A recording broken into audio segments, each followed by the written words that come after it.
ne fais pas trop attention, ne fais pas trop attention à mes cheveux, à ma barbichette, et puis voilà. Donc, je me suis pas coiffé. Je vais me coiffer aujourd'hui de toute façon. Donc, je voudrais aujourd'hui finir sur la thématique que j'ai commencé, sur les 6 moyens pour gagner sa vie sur Internet.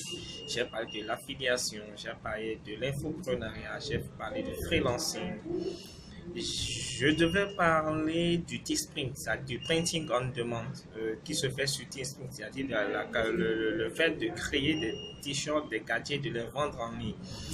Je me rappelle que je l'ai fait déjà dans une vidéo précédente quand j'étais au Burkina. D'accord, j'avais porté tout ce qui est Noël là, j'avais porté un chapeau de Noël et puis bon, voilà, tu peux fouiller et puis voir. Donc je ne revenais pas d'excuses. Cette fois-ci, je vais parler du dernier business en fait.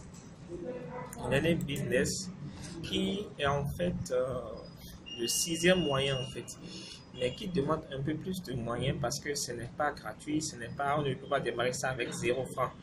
C'est-à-dire, si toi tu es quelqu'un de paresseux comme moi, si tu trouves que l'affiliation c'est difficile, si tu trouves que l'infoprenariat c'est compliqué, si tu trouves que le freelancing c'est encore plus dur, le dropshipping c'est hyper dur, voilà, si tu trouves tout ça c'est hyper dur, moi je te propose comme dernier business, sixième business en ligne. Et puis si tu as les moyens, moi je te propose comme business en ligne ce qu'on appelle les droits de revente. L'alternative à la création de produits, c'est en fait des droits de revente. C'est quoi en fait des droits de revente?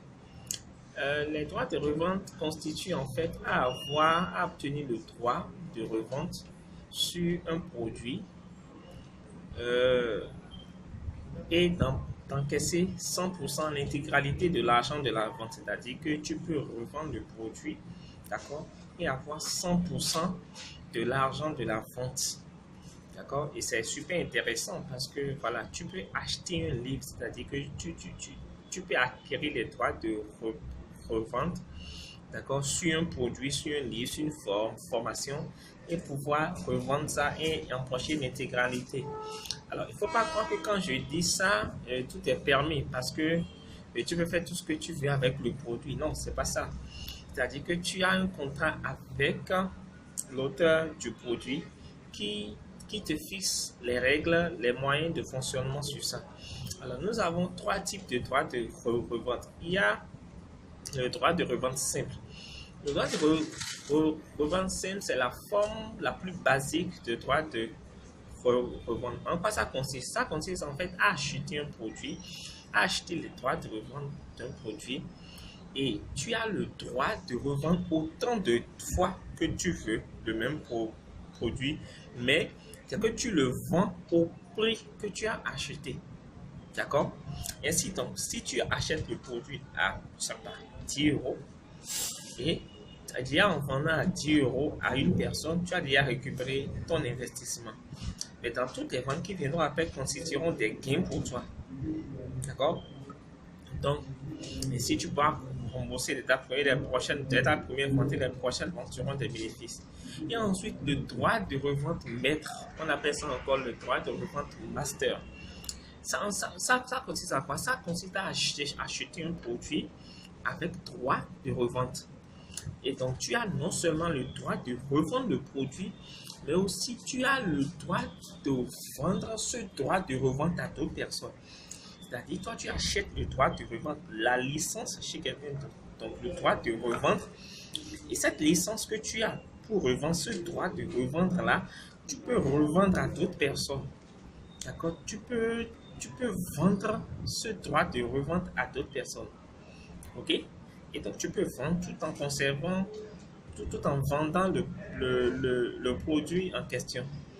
OK? Et nous avons le dernier type de droit qu'on appelle le droit label privé. C'est le maximum, c'est le summum. Alors, en anglais, on appelle ça Private Label Rights, et PLR. En fait, ce n'est pas un droit de revente à proprement parler. C'est beaucoup plus que ça parce qu'en fait, tu as le droit de revendre. En fait, tu achètes ce droit de revente et tu as le droit de revendre le produit en mettant ton nom comme auteur du produit. C'est-à-dire, en d'autres termes, tu peux vendre le produit comme si tu étais l'auteur du produit. Donc, tu peux enlever le nom de l'auteur et mettre ton nom comme si tu étais l'auteur du produit. D'accord? Et tu as même la possibilité de modifier le produit, de modifier le contenu comme tu veux et de rendre ça plus intéressant à ton goût. D'accord? Et donc, tu peux le faire parce que tu en as reçu le droit. C'est ça qu'on appelle le droit de label privé. Alors, où est-ce que tu peux trouver les produits avec droit de revente? En fait, il n'y a pas une méthode miracle pour dénicher les produits avec droit de revente. Il faut seulement chercher sur Google. Il faut taper droit de revente, ou taper produit avec droit de revente.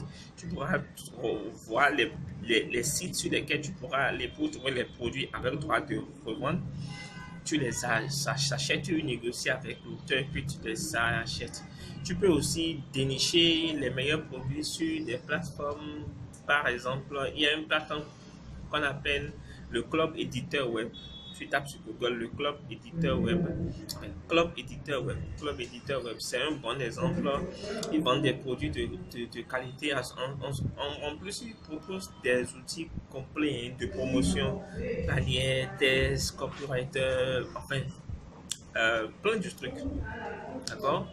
Ou si tu veux le droit de revente master, le droit de label privé, tu peux aller voir du côté de Cercle DLP. Tu peux taper dans Google Cercle DLP pour pouvoir trouver cela. D'accord? Et puis, bon, ne limite pas ta recherche à ce champ, à ce champ d'action.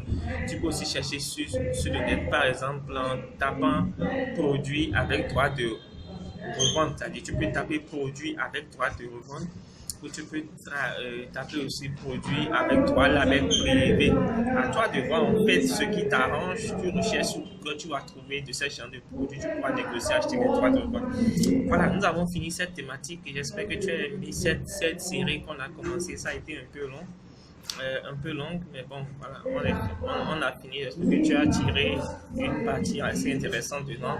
Si tu as des questions, mets-les-moi en commentaire et partage la vidéo. Après, invite les gens à s'abonner. Abonne-toi aussi sur cette chaîne. Et puis, on se donne rendez-vous la semaine prochaine pour une autre vidéo. Ciao, bye.